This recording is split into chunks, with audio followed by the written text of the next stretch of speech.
ఇప్పుడు వరకు ఆత్మీయ సందేశాన్ని విన్నా. ఇప్పుడు కొన్ని చరిత్ర విషయాలు మనం తెలుసుకుందాం. అయితే నేను ఆ చరిత్ర విషయాలు చెప్పాలంటే ఉన్న మీ అందరూ కూడా నాకు కొంచెం సపోర్ట్ చేయాలి. నేనేం అడిగినా సరే తిరిగి మీరు అందరూ జవాబు ఇవ్వగలిగితే మెసేజ్ అనేది త్వరగా ముందుకు వెళ్తుంది, అందరికీ అర్థమయ్యే రీతిలో ఉంటుంది. ఏది సత్యము, ఎవరు సత్యము, మనం ఎందులో ఉండాలని ఎన్నో విషయాలు తెలుసుకున్నాం. అయితే నేను అంటూ ఉన్నాను, మనం ఆరాధిస్తున్న దేవుడు, ఆ దేవుని వాక్యము సత్యమండి. దేవుని వాక్యం ఏంటి? సత్యము. దేవుని వాక్యము సత్యము.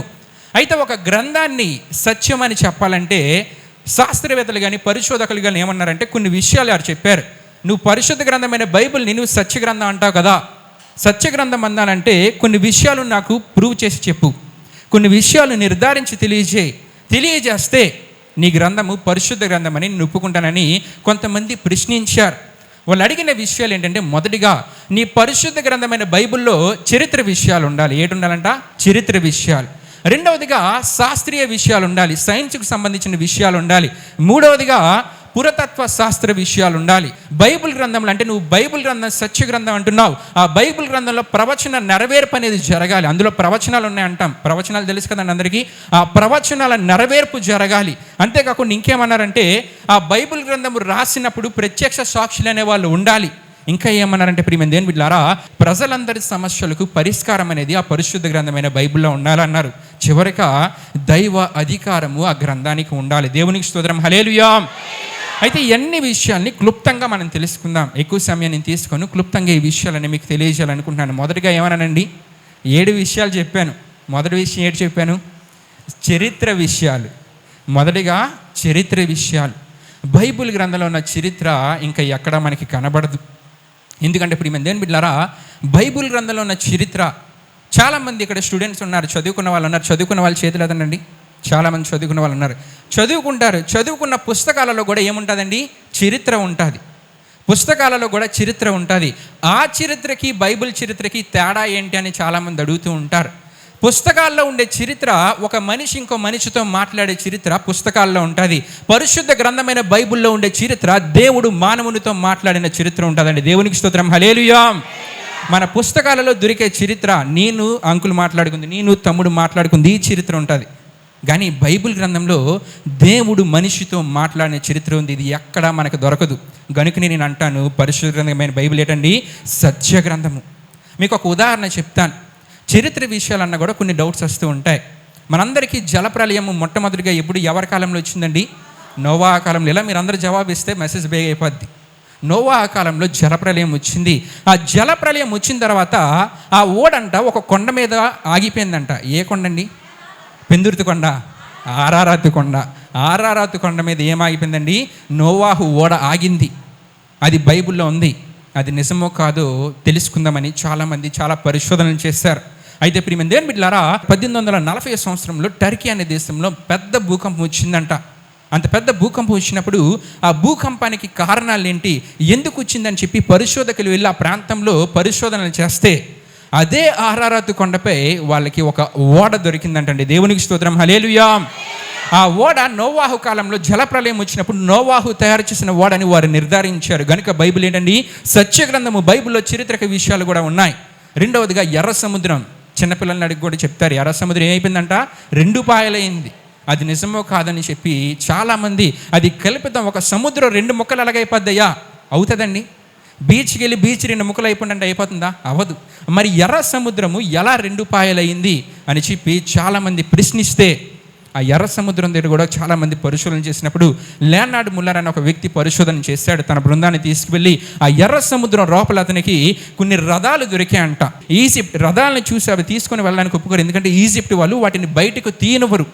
అయితే ఆ ఫోటోలను తీసుకొని ఈజిప్ట్ మ్యూజియానికి వెళ్ళి అక్కడ ఫరో రథాలకి వీటికి కంపేర్ చేసి చూస్తే 2 ఒకేలా ఉన్నాయంట. దేవునికి స్తోత్రం, హల్లెలూయా. అంటే ఎర్ర సముద్రం దగ్గర జరిగిన సంఘటన కూడా ఏంటండి? నిజము. ఇలా నేను 2 విషయాలు చెప్పాను. అది కూడా ఆదికాండం, నిర్గమకాండంలో జరిగిన విషయాలు. ఇలా 66 పుస్తకాలలో ఎన్ని జరిగాయో ప్రతిదీ కూడా సత్యము. గనక మనం ఆరాధిస్తున్న దేవుడు సత్యము, మనము చదువుతున్న బైబిల్ గ్రంథం ఏంటండి? సత్య గ్రంథం. రెండవ విషయము శాస్త్రీయ విషయాలు.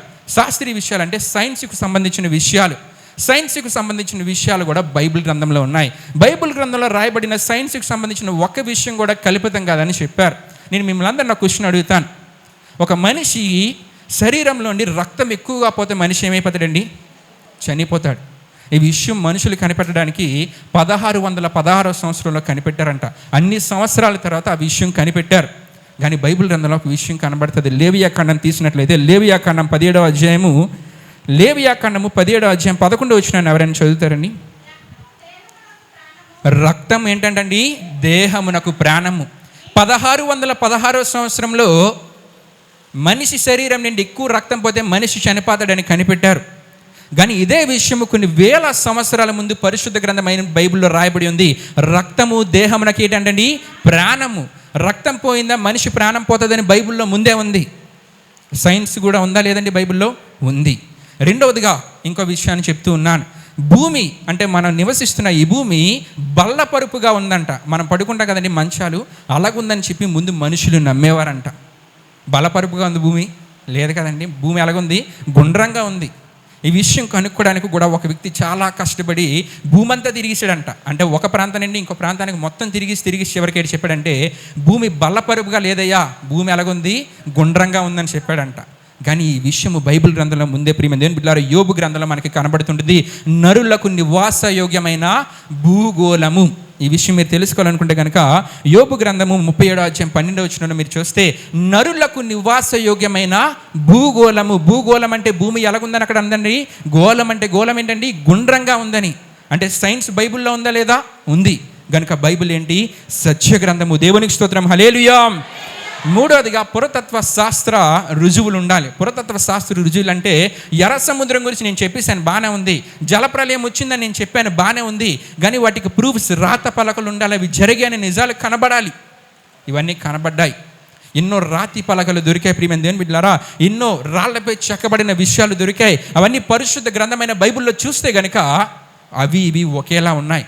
ఇవన్నీ చూసిన పరిశోధకులు, శాస్త్రవేత్తలు వీరందరూ ఏమన్నారంటే, బైబిల్ చదివితే చాలయ్యా, బైబిల్లోనే అన్నీ ఉన్నాయి, ఇంకా మనం బయట ఏం చూడాల్సిన అవసరం లేదని చెప్పి వారే సాక్ష్యం ఇచ్చారండి. దేవునికి స్తోత్రం, హల్లెలూయా. నెక్స్ట్, ప్రవచనాల నెరవేర్పు, ఫుల్ఫిల్మెంట్ ఆఫ్ ప్రాఫెసీస్. యేసు ప్రభువారి గురించి పాత నిబంధన కాలంలో రాయబడిన ప్రతి ప్రవచనం క్రొత్త నిబంధన కాలంలో నెరవేరిందా లేదండి? యేసు ప్రభువారి కన్యకు జన్మిస్తారని మనకి కనబడుతుంది. కన్య మరియకు యేసు ప్రభువారు ఏమైంది? జన్మించారు. యేసు ప్రభువారు బెత్లెహేంలో జన్మిస్తారని బైబిల్ గ్రంథంలో ఉంది. బెత్లెహేంలోనే జన్మించారు. యేసు ప్రభువారి గురించిన ప్రవచనాలే కాదు, పాత నిబంధనలో రాయబడిన ఎన్నో ప్రవచనాలు క్రొత్త నిబంధన కాలంలో నెరవేర్చబడ్డాయి, అంత్యకాలంలో నెరవేర్చబడబోతున్నాయి. ప్రవచనాల నెరవేర్పు బైబిల్లో జరిగిందా లేదా? జరిగింది.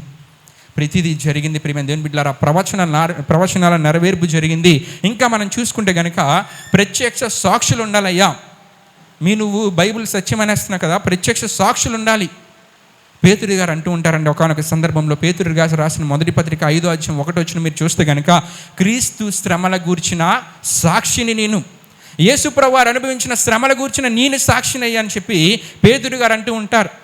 యోహాను యేసు ప్రభువారు శిలువ మీద ప్రాణం పెట్టినప్పుడు యోహాను చివరి వరకు యేసు ప్రభువారితో ఉన్నారు. అటువంటి యోహాను రాసిన మొదటి పత్రిక 1వ అధ్యాయం 1-2 వచనాలు మీరు చదివితే కనుక, కన్నులారా నేను అన్నీ చూచిన విషయాలు రాసి మీకు తెలియజేస్తున్నాను అంటూ ఉన్నారు. వీటికి మించిన ఇంకేమైనా సాక్ష్యం ఉన్నాయండి? యేసు ప్రభువారు మరణించినప్పుడు యోహాను చూశారు.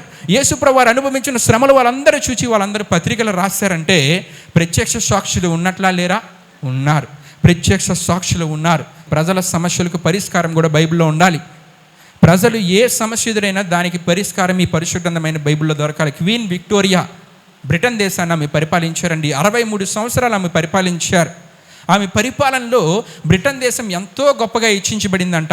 అంత గొప్పగా హెచ్చించబడినప్పుడు ఆమె దగ్గరికి ఒక వ్యక్తి ఏమని అడిగాడంటే వెళ్ళి, అమ్మ మీరు ఒక స్త్రీ ఇన్ని సంవత్సరాలు బ్రిటన్ దేశాన్ని పరిపాలిస్తూ ఉన్నారు, మీ పరిపాలనలో ఇంగ్లాండ్ దేశం ఒక మంచి పేరు సంపాదించింది, దీనికి కారణం ఏంటని అడిగితే ఆమె అతని చేతిలో బైబిల్ గ్రంథాన్ని పెట్టి, నా పరిపాలనకు ఎంత ఆధిక్యతకు ప్రతిదానికి కారణం ఏంటంటే ఈ పరిశుద్ధ గ్రంథమైన బైబిల్ అని అతనికి సాక్ష్యం ఇచ్చారంటే. దేవునికి స్తోత్రం, హల్లెలూయా, హల్లెలూయా.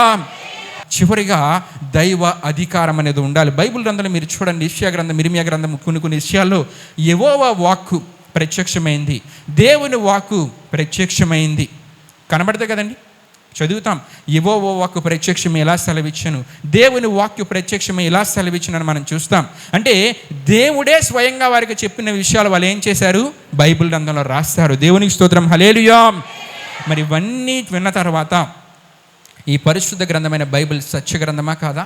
సత్య గ్రంథం. దీన్ని ఆరాధిస్తున్న మనము కూడా ఎలా ఉండాలండి? తమ్ముడు ఇందాక చెప్పినట్లు నిజాయితీగా ఉండాలి. సత్యం అనేది మనలో కూడా ఉండాలి.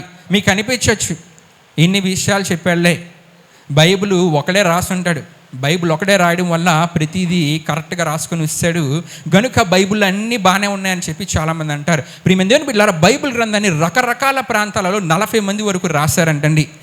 40 మంది వరకు రాసిన, ఒకడు రాసిన దానికి ఇంకొకరు రాసిన దానికి ఎక్కడా తేడా అనేది లేదు. ఎవరి దాంట్లో కూడా తేడా లేదు. 40 మంది వరకు రాసిన ఈ పరిశుద్ధ గ్రంథమైన బైబిల్లో ఒక తప్పు కూడా ఎవరికి దొరకదు. మరి ఇన్ని విషయాలు తెలుసుకున్న తర్వాత ఈ పరిశుద్ధ గ్రంథము సత్య గ్రంథము కాదని ఎవరైనంటే మనం అందరూ ఎలాగోనండి జవాబు ఇవ్వగలగాలి. ఎవరివయ్యా నువ్వు నాకు చెప్పడానికి? నాకు తెలుసు, చరిత్ర రుజువులు ఉన్నాయి, శాస్త్రీయ రుజువులు ఉన్నాయి, పురాతత్వ శాస్త్ర రుజువులు ఉన్నాయి, బైబిల్లో రాయబడిన ప్రవచనాలు నెరవేర్చబడ్డాయి, దేవుని అధికారం ఇందులో ఉంది, ప్రజల సమస్యలకు పరిష్కారం ఇందులో ఉంది, ప్రతిదీ బైబిల్ గ్రంథంలో ఉందండి. ఈ విషయాలు మీకు తెలియజేయడానికి గల కారణం ఏంటంటే బైబిల్ సత్య గ్రంథం.